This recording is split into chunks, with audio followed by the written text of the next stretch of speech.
আমার গল্পটা হচ্ছে হৃদয়ে রেখেছি গোপনে। গল্পটা বেসিক্যালি একটা রোমান্টিক জনরার গল্প। বাট আমার গল্পের মেন ইউনিক যে পয়েন্টটা হচ্ছে আমরা আসলে সচরাচর এখন রোমান্টিক গল্প বা এই জাতীয় গল্পগুলোতে ম্যাক্সিমাম সময় আমরা যেটা দেখি যে নর্মালি হাজব্যান্ড ওয়াইফ হোক অথবা বয়ফ্রেন্ড গার্লফ্রেন্ড হোক, ওদের হয় একটা জার্নি ওর ওদের ওদের খুনসুটি ওদের মানে বেসিক্যালি দুইজনের উপরে গল্পটা ম্যাক্সিমাম সময় আমরা করতে হয়। সেটা আসলে বাজেট বাজেট হোক যে কোনো হোক, বিভিন্ন কারণে আমাদের আসলে এখন গল্পের জায়গাটা ছোট করে দিতে হচ্ছে।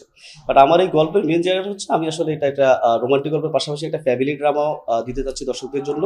এটা বেসিক্যালি যৌথ ফ্যামিলিতে বড় হওয়ার পরে দুই কাজিনের মধ্যে আসলে যে ভালোবাসা বলেন, যে ফিল বলেন, ওদের যে অনুভূতিগুলো বলেন, এই জিনিসটা আসলে এবার দর্শকদের দিতে চেয়েছিলাম। ইয়াশ তো তিনি কেন, এইটা যদি আসলে বলেন বেসিক পয়েন্ট আসলে যেটা হলো যে আমরা আসলে যখন কোনো একটা গল্প চিন্তা করি অথবা কোনো একটা গল্প ভাবি, তখন তো অবভিয়াসলি আমাদের মাঝে যে ক্যারেক্টার বলেন, অ্যাক্টর অ্যাক্ট্রেস কল্পনায় ভাসে যারা অ্যাজ এ যারা actor plus writer, director plus writer. So আমার জায়গা থেকে আসলে আমার কাছে যেটা মনে হয়েছে যে এই গল্পের যে মেন প্রোটাগনিস্টের আসলে যে ওদের যে ভালোবাসার জায়গাটা, এটা আসলে ওদের বয়সটা কাছাকাছি, সমবয়সী বয়সের একটা প্রেম। তো সেই জায়গা থেকে আমার কাছে মনে হচ্ছে এখন বর্তমানে আসলে ইয়াশ তটিনীর মধ্যে ওই ফিলটা আছে, যে সমবয়সী ফিল। আহ, ওই জন্যই আসলে ইয়াশা তটিনীকে চিন্তা করা। এটা আম, একদম সোজা কথায় প্রেমের গল্প, সুইট একটা আর এটা ফ্যামিলি ড্রামাও বলা, যেখানে ফ্যামিলির অনেক ইনভলভমেন্ট আছে অনেক ক্যারেক্টারের। সো মোটামুটি প্রেমের গল্পে বলা যায়। আর ক্যারেক্টারটা বিদেশ থেকে এসেছি অনেক বছর পরে, একদম বর্ন অ্যান্ড ব্রট আপ পুরোটাই হচ্ছে দেশের বাহিরে। সো ওই জায়গা থেকে, but at the same time মেয়েটার মধ্যে একটা মানে কালচারাল যে বাঙালি টাচটা ওইটাও আর কি মানে আছে। হ্যাঁ, আলহামদুলিল্লাহ খুবই ভালো রেসপন্স। আর অ্যাট দ্য সেম টাইম আমরা চিটাংয়ে আমি প্রথমবার শুটিং করেছি।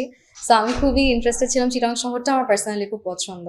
সো অডিয়েন্স অ্যাজ ইউজুয়াল আমাদের জুটিটা আমার আর ইয়াশরন ভাইয়ের খুব পছন্দ করে। সো আমি খুবই ব্লেসড।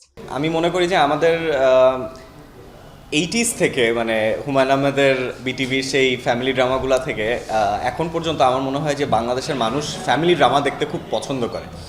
একটা পরিবারের গল্প, সেখানে ফান থাকতে পারে, ট্র্যাজেডি থাকতে পারে, অনেক কিছুই থাকতে পারে। তো আমার কাছে মনে হয় যে পরিবারের গল্প মানুষ খুব এনজয় করে, যার কারণে আমরাও খুব এনজয় করছি কাজটা, মানে করেছি কাজটা করতে। তো আশাবাদী অনেক কাজটা নিয়ে। ক্যারেক্টারটা হচ্ছে মানে মানে থাকে না, মানে ফ্যামিলিতে একটা ছেলে থাকে না যে মানে যাকে বাবা কোনোভাবেই, যার যার প্রতি বাবার কোনো কনফিডেন্স নাই, আরে আমার ছেলে ও সারাদিন গেম খেলে, সারাদিন এই করে, সারাদিন সেই করে, এরকম একটা ক্যারেক্টার। বাট বাকিটা আর না বলি।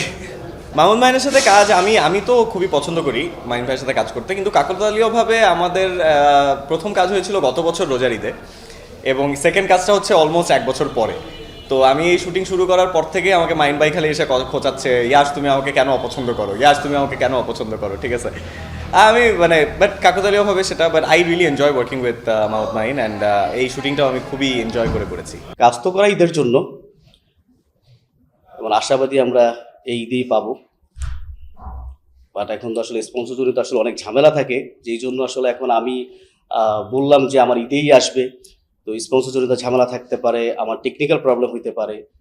সো সেই হিসাবে আবার আমি একদমই শিওর কনফার্ম দিব না, তবে আমি মানে মোটামুটি 90% যে আমি এটা এই দিয়ে আসতেছে। ছোটো পর্দা বড় পর্দা বলতে আমার কাছে যে ডেফিনেশন, সেটা হচ্ছে যে অ্যাজ এ মেকার হিসাবে আসলে আমার কাছে আমার যে গল্পটা বলতে চাচ্ছি বা গল্পটা দর্শকদের দেখাতে চাচ্ছি, সেটা ছোটো পর্দা হোক আর বড় পর্দা হোক, আমি যদি আমার গল্পটা ঠিকঠাক প্রেজেন্টেশন করে দর্শককে দেখাতে পারি, ওইটাই আসলে অ্যাজ এ বেকার হিসেবে সার্থকতা। বাট হ্যাঁ, প্রতিটা ডিরেক্টরেরই তো আসলে একটা স্বপ্ন থাকেই যে আমি বড় পর্দায় কাজ করব। তো সেই জায়গা থেকে আসলে আমারও সেই স্বপ্ন আছে, বাট আমি আসলে কবে নাগাদ যাব বা কবে নাগাদ শুরু করব, সেইটার আসলে এখনও কোনো প্ল্যান নাই। কারণ হয়েছে যে ফার্স্ট অফ হয়েছে যে আমি আসলে বড় পর্দা যাওয়ার জন্য প্রথম কথা হয়েছে যে প্রিপারেশন, গল্পের জায়গা, ওই গল্পর জায়গাটা আমার কাছে এখনও পর্যন্ত আমি প্রিপেয়ার্ড না। প্লাস হচ্ছে এখন বাজেট ব্যাপার থাকে, অনেক কিছু মিলে আসলে আমি এখনই আসলে কোনো প্ল্যানে নাই, বাট স্বপ্ন তো আছেই। একটা জিনিস আসলে একটু আগে আমি বলছিলাম যে আমার গল্পের, যে আমি প্রথমেই যেটা বলছিলাম যে আমার গল্পটায় এখন আমাদের অনেক কিছু প্রবলেম হয়, যে ধরো একটা রোমান্টিক গল্প করতে করতে গেলাম, সেখানে আসলে দেখা যাচ্ছে যে অনলি ফর মেন প্রোটাগনিস্ট যারা হিরো হিরোইন তাদের উপরে মোটামুটি 60 মিনিটের গল্প থাকলে দেখা যাচ্ছে যে 45-50 মিনিট তাদের উপরে গল্প হয়, আর হয়তো বা 2-একটা ক্যারেক্টার আর্টিস্ট দিয়ে মোটামুটি গল্প শেষ করতে হয়। তো এইটার আসলে অনেকগুলো পয়েন্ট আছে। ফার্স্ট অফ পয়েন্ট হচ্ছে যদি গল্প কাজটা যদি আসলে আমাকে ঢাকার বাইরে ওর আমার অন্য কোথাও যাইতে হয়, তাহলে এত বড় টিম নিয়ে সব আর্টিস্ট নিয়ে আসলে যে বাজেট সব কিছু মিলে আসলে এত বড় টিম নিয়ে মুভ করাটা একটা আমাদের জন্য একটা জটিলতা দেখা দেয়। আর গল্পগুলা থেকে না কেন জানি মনে হচ্ছে আমাদের ফ্যামিলি বন্ডিং, আগে আমরা যে ফ্যামিলি বন্ডিংয়ে থাকতাম, যে বাবা মার সাথে কোলাবোরেশন, যে একটা ছেলে বা একটা মেয়ে যখন ভার্সিটি থেকে বাসায় আসে দেখা যাচ্ছে যে বাবা মার সাথে কথা বলা, মানে ওই পুরো মানে আপনি যদি দেখেন যে আসলে আমাদের সমাজ থেকেই না এই ফ্যামিলি বন্ডিংয়ের যে ব্যাপারটা, এটা কিন্তু আস্তে আস্তে আমাদের ফ্যামিলি থেকেই উঠে গেছে। তো যেই জন্য আসলে হচ্ছে কি আমরা যখন কোনো গল্প ভাবি তখন না ওই কোলাবোরেশনটা আসে না আসলে, কারণ ওই জায়গাটাই উঠে গেছে। একটা ছেলে মেয়ে কী করে, যে মোবাইল নিয়ে পড়ে আছে, সে কিন্তু একা একাই প্রেম করতেছে। আগে কিন্তু ব্যাপারটা হইতো না, আগে কিন্তু আমরা আগের যে জায়গাটা ছিল, ধর আপনি যদি বিডিবির যুগ বলো আর ইয়ে করতো, তখন কিন্তু সব ওই ফ্যামিলি কোলাবোরেশনটা ছিল, যেই জন্য আমরা আসলে গল্পটা ওইভাবেই চিন্তা করতাম। কিন্তু এখন দেখেন গ্রাম বলেন শহর বলেন, ওই ফ্যামিলির যে ব্যাপারটা এটা কিন্তু এমনিতেও নাই। তো যেই জন্য কোনো গল্প ভাবার ক্ষেত্রেও দেখা যাচ্ছে আমরা আসলে ওই ওই ওই রকম চিন্তা ভাবনা থেকে আসলে গল্পগুলো ভাবনা আসে। এইটা একটা ব্যাপার তো আছেই।